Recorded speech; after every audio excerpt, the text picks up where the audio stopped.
to the last part in the Christmas cards in summer series. In this part 3, which is the longest of the bunch, we'll be making this design on several cards. I didn't come up with this design myself. You can find the link to it in the description down below, but since it's not for commercial use, I figured it would be okay to use it for this one. I'll be using the Strathmore cards, and they are more in a stone gray tone with a plum deckle. So I'll show you the difference in color.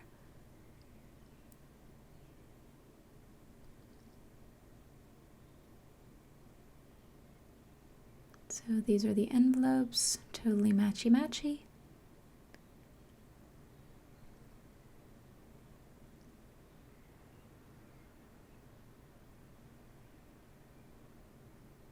And here you can see the clear difference between the gray color of the cards that I'll be using and the white one, which I had a leftover card from that I tried the design on to see if it would work.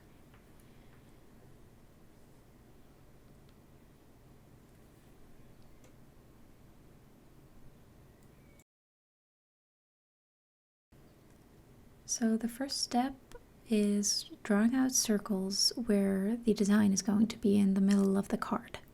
And for this I used my normal graphite pencil, nothing special, and my roll of masking tape for a beautiful circle shape. I am not steady enough to draw this from loose-handing it, free-handing it, whatever it's called, so this was a good help. And to save you guys some tediousness, I'll only show you 2 of these cards that I drew out, because the process is exactly the same for all the other cards.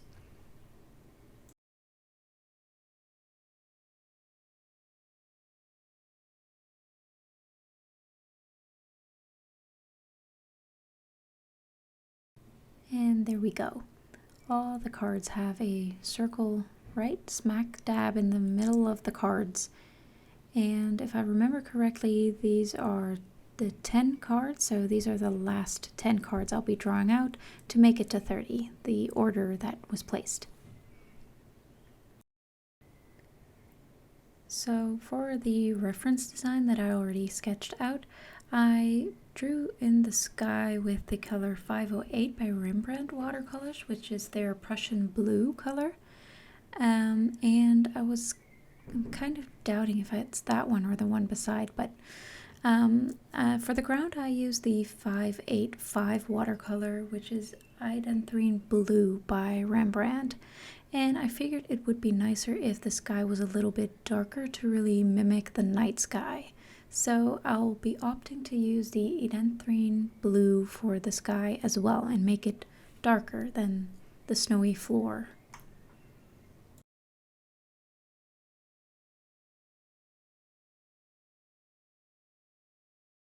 So here's another close-up of that color. I laminated this swatch sheet, so it's a little bit reflective, but it's a darker blue than the one used in the sample that I just showed you.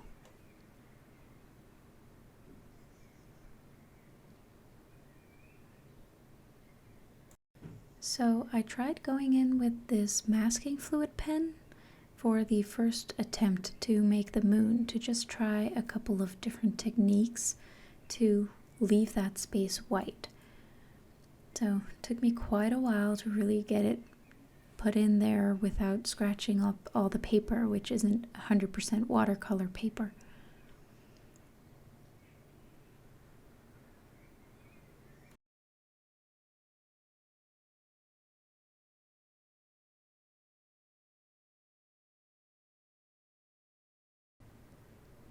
And this is the pen I used. It's by the brand Goya in the size medium.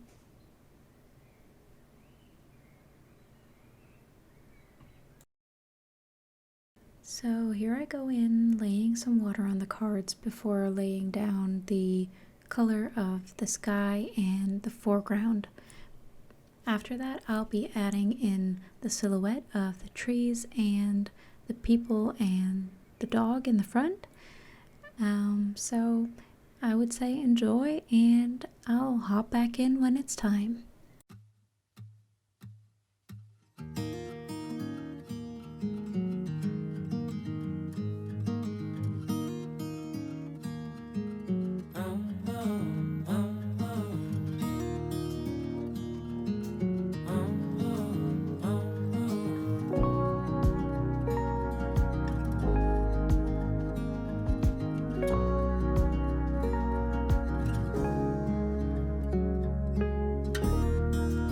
Acting like a wild man, sleeping like a child.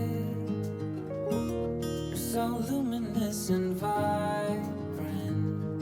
I'm always in bloom for you. Always in bloom. Always in bloom for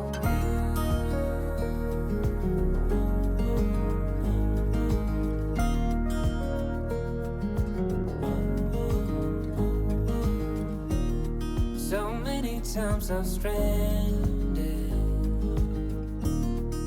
a castaway on unknown shore, although a stranger in this continent. I'm always in bloom for you. Always in bloom. Always in bloom for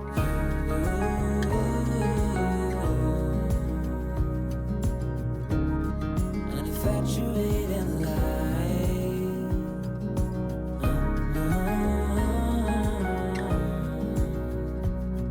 Although it hurts.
So you just saw me using a watercolor brush and some paint.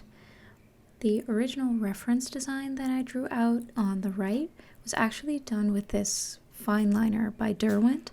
It's called Graphite, the 0.5, and it was just a bit more manageable. So I figured I'd go in and try my hand at it with the fine liner to see if I like those results better.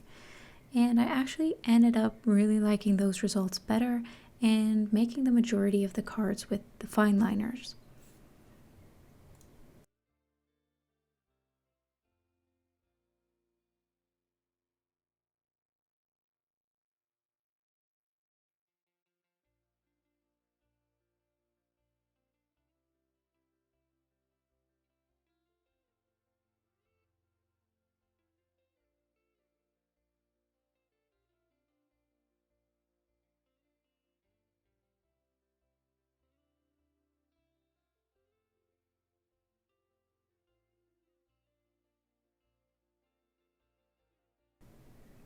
So to make the moon a little bit more white and make it stand out a little more, I went in with my Uniball Signo white pen.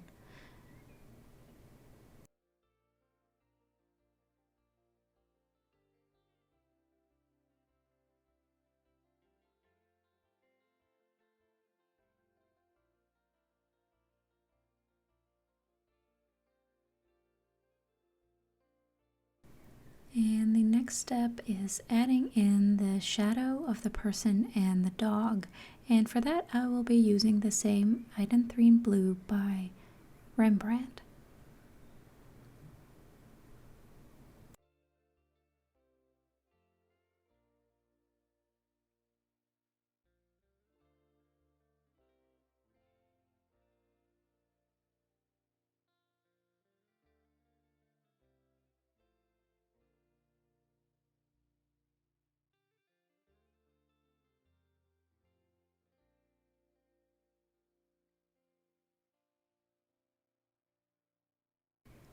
Now, as you'll notice, I will go back in with some white gouache here. And the moon is already pretty white, but I'm actually not going to edit the moon anymore. I'm going to add in a little bit of highlights to make the roof look even more snowy.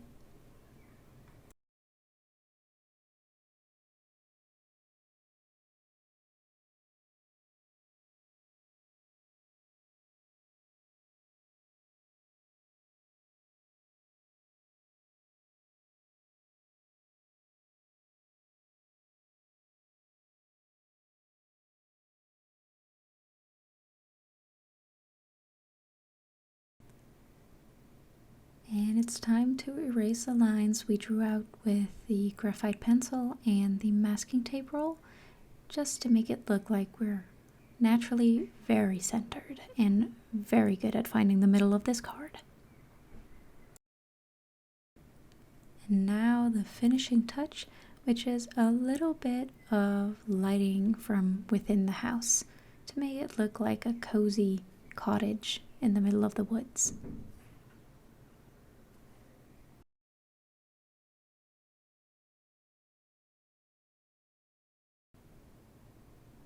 And there we have it, 10 finished cards with the third and final design of our Painting Christmas Cards in Summer series.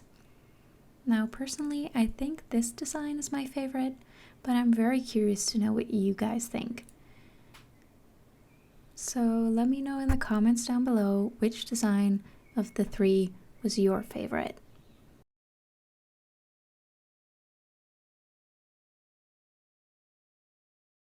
So I hope you've enjoyed this 3-part series of Christmas cards in summer. If you did, consider subscribing to the channel because there will be lots of watercolor content on this channel to come, and maybe like the videos so I know to keep making this type of content. See you guys in the next one. Bye!